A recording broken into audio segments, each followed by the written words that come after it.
in what's going to be an impressive clash. And what is this, the Geico Caveman getting us started? It looks like it. And he didn't get us started the way he wanted to, that's for sure. Yeah, that's an early mistake from Case Fleck. And Westside Ronins get gifted an early penalty in the middle of the pitch. And here's the quick tap. Probing both sides, looking like they're going to go ahead and take this into contact on the outside. And nice go forward ball there. Counter coming in from the Huns. Ball out to the outside. Switch play, the dummy switch, and the ball back inside. That looks like it was La Salva. And here we go. That one out. Chevu with the ball on the outside, gets it to the corner.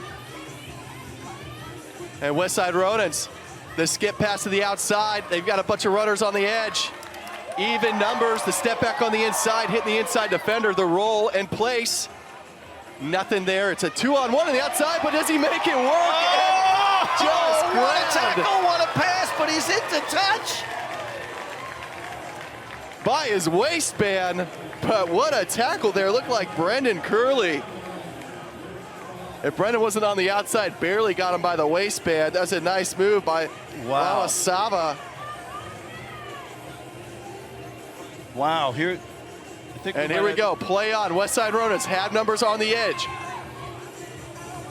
Ball back on the inside, offload out of the tackle, and they're not gonna stop him. Believe that was number 7, Chevu, getting over the line.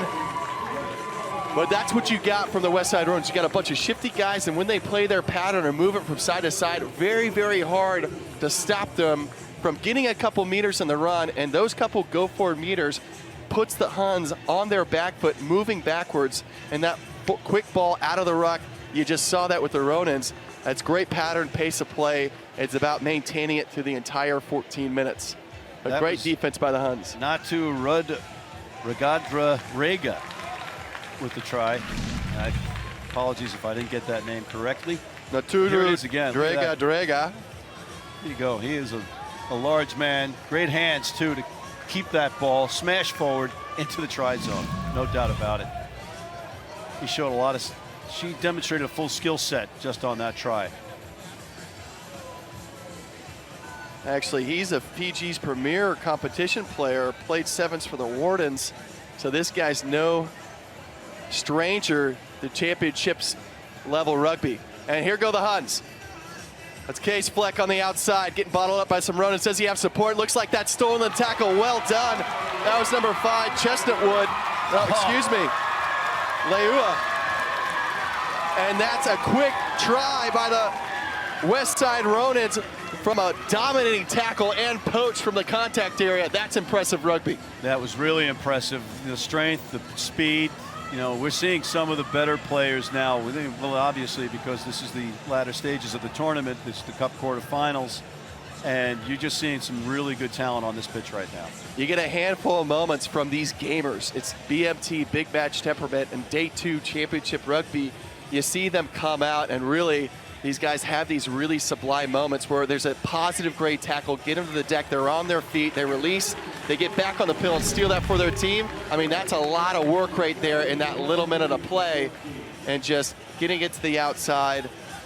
Sami Ma'afu getting that try on the corner, and the Ronins get up to a 14-point lead here early in the first half. Yeah, that conversion was good. And we're having troubles on these restarts. I mean, it's not the rain, it's not the wind.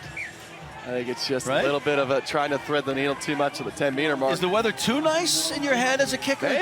Maybe. It's a little bit of sleepy days here. I mean, obviously getting up in the morning and playing day 2, everybody's knocked a little bit.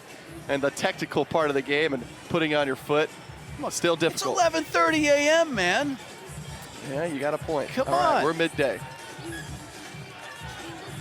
That one is going to be a knock-on, and it's a turnover to the Ronins. Knock on to the Ronins. Huns struggling to get anything going on attack here, and it's just the physicality of the breakdown that the Ronins are bringing to this game right now. The physicality in these matches is just astounding. You know, you've been part of that for a long time. But, you know, now you're watching it. In retrospect, you say, how did I Well, you know who's brought their mentality to the game. There's no getting around the physicality part. It's really mental. It's like, okay, I still got to run angry, still got to be physical. I got a lot of work to do in this contact area, and there's just no way around it. If we want the championship and get it in this later rounds, you got to bring it. Yeah, it's better to giveth than receive, right? Some shifty moves on the corner, but looks like he's going to get bottled into touch. And Lala Sava. And that was another great tackle by Curl, bringing him into touch, too. The old hospital pass there. And the Ronins are running away here, and this is going to be on the outside edge. Dummy pass to the outside. Should have given it, but he's still alive. Support on the inside left in the form of number 8, Michael Nelson. Nelson ducks it down, and the Ronins are running and on fire. I don't know what I'm more impressed with, the guys that touched the ball to make that try hop happen, or the pop-up slide right into the try zone. Looks like he took second base the way you're supposed to slide.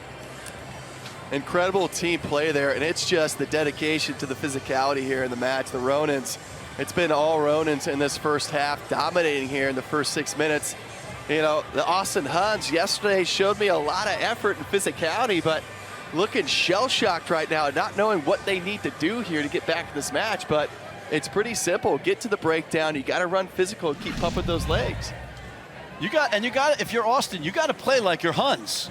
You got to live up to that name. As the conversion was just to the left of the post, so it was no good. So it's 19-zip as we wind down this first half. And you just saw that replay. Great try. And here we go. The Ronins off to kick off again. This one's going to go 10. Nice kick chase by the try scorer. Michael Nelson bottles up the Barbarian. There's a penalty. And here we go. The Huns need to get something going here on attack. They got a chance to go ahead and get a try, but they're booting this into touch. Electing to go the line out right on halfway before the halftime hooter.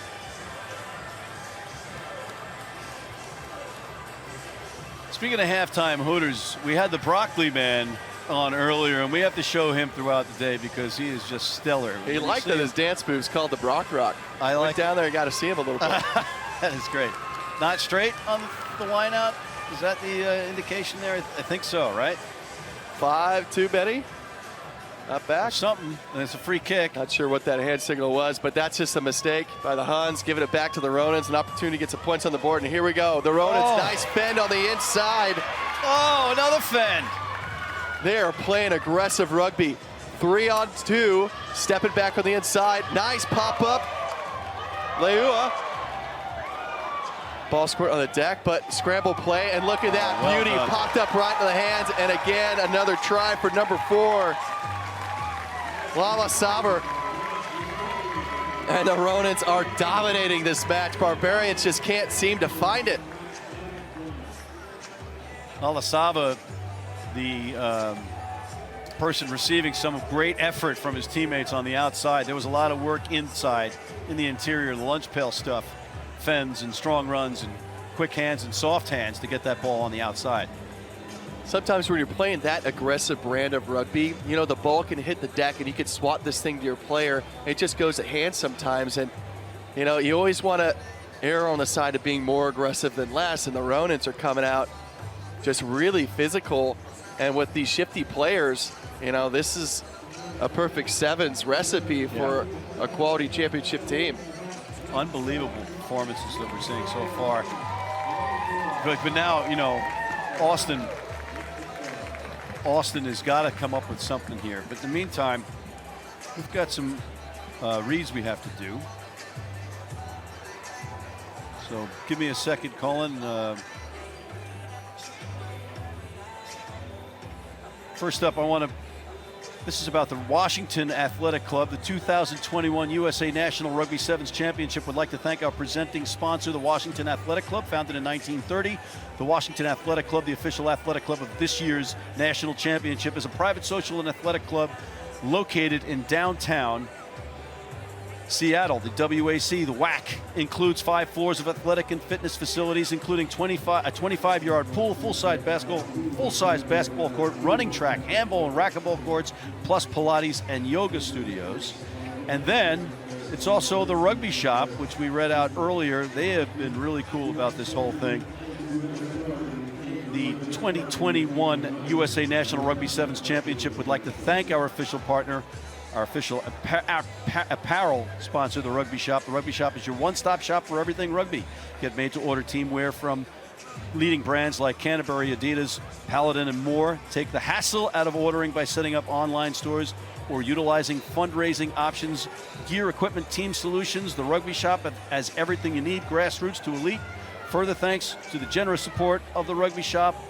All Cup champions at this year's National Championship event will receive a complimentary set of kit. Visit www.therugbyshop.com today. Well done, Matt. Great reads there. And wow, champions get a whole set of kit. Yeah. It's like Christmas when you get free kit. It's just. And that was a development that cake. happened today. They were so happy about this thing going on that they decided to be extra generous. Incredible. Thank you, Rugby Shop. And here we go. Westside Ronin's up 24-0 over the Austin Huns. Can they battle back? We've seen it done already on day one. No scoreline too much if you got 7 minutes on the clock in sevens, but here we go. That's the way you want to start. The Huns need to get something going on attack. What we got? No tendinitis, right, on these kicks. Out to the right. Good ball movement by the Huns, finding their shape on attack. Nice duck and go there. All right, you know a team could score 24 points because you just had it scored upon you. So if you know you can get some lightning in a bottle in sevens. This is better by the Huns. They need support. Schoonmaker going in strong. And here the big man just going north-south. He likes his chances. And Patrick Mulder gets on the board for the Austin Huns. And that's more the physicality they brought yesterday in the form of Mulder. I mean, just put your pads down, son, and getting straight to the try line. I want some physicality. He's leading the charge here, and that's what they got to do to get back in this match.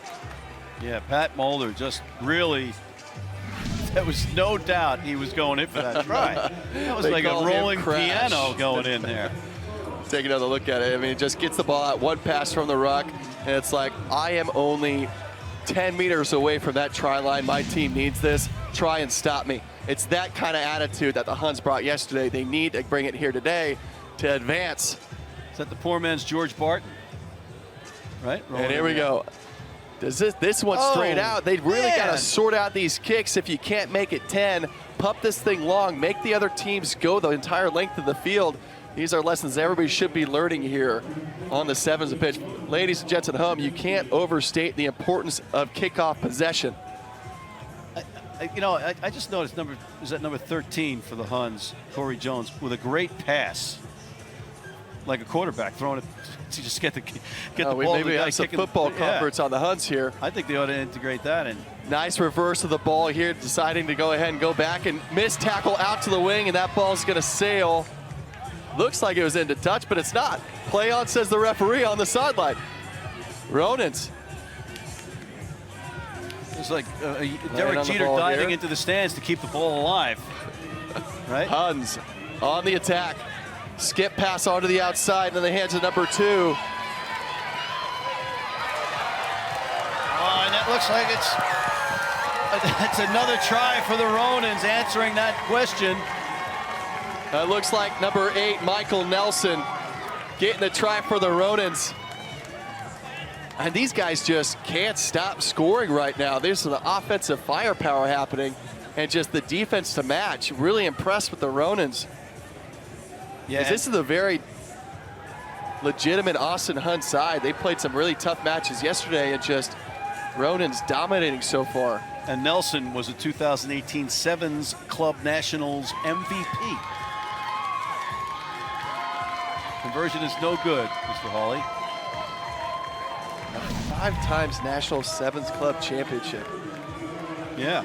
This guy has been around the block, sniffing the try zone out for a squad, but Ronins got to be happy with their performance here.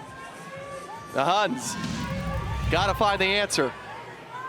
Yeah, and you know what's great about this competition is this is, people are getting their names on the radar for the USA Sevens national team, but also at Major League Rugby teams.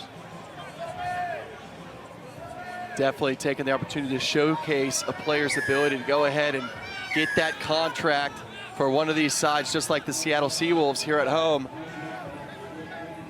Quick tap by the Huns. They got to go to work. Nice physical run. Take it to the corner. Got to move it wide. Tackle in the midfield. I think that was Corey Jones right in the middle. Penalty to the Huns. They got to play quickly. They need a sense of urgency here. They got a lot of road to do. And Corey Jones says, I'm the best cook on the field at any given point. Oh, there's some guys out here with some pretty good culinary skills. That would be a nice cook-off at the end of this thing. Anyway, the Huns here.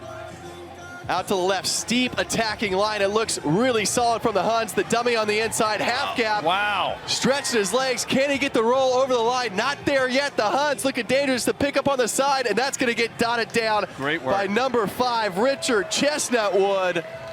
Getting it down by the Huns, and that's what we saw from them yesterday. You need some chestnut wood to get through this defense of the Ronins, and he had it there. It was just a beautiful line. I mean, they attack from depth and with pace, and that's what the Huns needed to go ahead and have these really strong physical runners going after the Ronin defense, and that's what you get. You get tries like that from running attack pattern like that. Great job by the Austin Huns. And the conversion is good. Right down Broadway. 14-29, Ronins lead. Huns got a mountain to climb. But that's what Huns do. That's what Huns do. Come on. Let's see if they got it in the tank. They need this kick to go 10 and stay in bounds or pin the Ronins deep in their own end. They can't do another miss 10. And Lord help, we have our first restart that didn't sail out of bounds or go 8 meters. Ooh, I thought Austin Willis might have had a little bit there to drag him out of bounds, but the Ronins retained possession. Nice job retaining that ball with the well-contested kickoff. Nice dart back on the inside. Looks like Ian Adams getting some action in, but the turnover to the Huns, and this is what they need. They need to be Hunnish. Climb that mountain. Physical run, off out of tackle, and just stepping in a pothole out there. Looked like he was green pasture to the try zone. The Ronins get the ball back. Oh, penalty. Maybe the wrong studs on the cleats brought him to the ground, and then just everything went wrong. Off the feet, it looked like, or just over the top, but it's a penalty. And kicked it to touch now as we're in our final minute. 30 seconds left on the clock. The Ronins are happy to slow this ball down. This is that part of game management in sevens where, hey, we don't have to go ahead and play more rugby here. Let's slow this thing down, kick it to touch, walk on up, bleed the clock because we got more rugby to play today for the championship. Ronins doing what they needed to do to get this victory as we're going to go with the last 5 seconds here in the line out. But impressive rugby from the Ronins here from the get-go. And all they got to do is get it into touch, but they're not going to do that. Looks like they're going to go for more.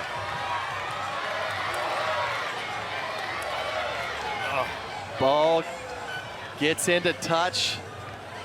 It looked to me like he kept it in touch, but then it was knocked on anyway by his teammate trying to pick up the ball. Sami Mafu trying to get around the corner. Quick ball by the Huns. It's James Hoffman. And reversing side of the field. This is a good option here. Got players on their feet. Could have used it through the hands, but right back straight in the middle of the defense. And again, players on their feet to the outside. 3-on-2 if they can use it. 2 flat in the attack, and the Ronins have the ball back. All right, now this is the last play of the game, right? Corey Jones is We've been zeros on the clock, but then that's going to do it. The Ronins get the victory in the Men's Cup quarterfinal in emphatic fashion over a very strong Austin Huns team. Wow, that was impressive. Well, it looks like we're not even done yet here, Matt. We're going to go ahead and have a scrum down, and we got some serious injury time. We don't know what we're talking about up here, ladies and gentlemen, obviously. Let's go ahead and get on his clock. All right, scrub down. Huns, another opportunity to get points. Out to the outside. Mafu, good defense, but that's a knock on in the tackle. Ball security a problem for the Huns. And this has got to be it here. And that's the signal finally from the referee. Deep into extra time. The Ronins get the victory over the Austin Huns. And you know what? We got the next match coming up, ladies and gentlemen. You don't want to miss this one because yours truly is being replaced by greatness and Alex Corbacero. So you're going to have Colin Holy and Alex Corbacero calling this next match. Don't go away. We'll be with you in 2 seconds.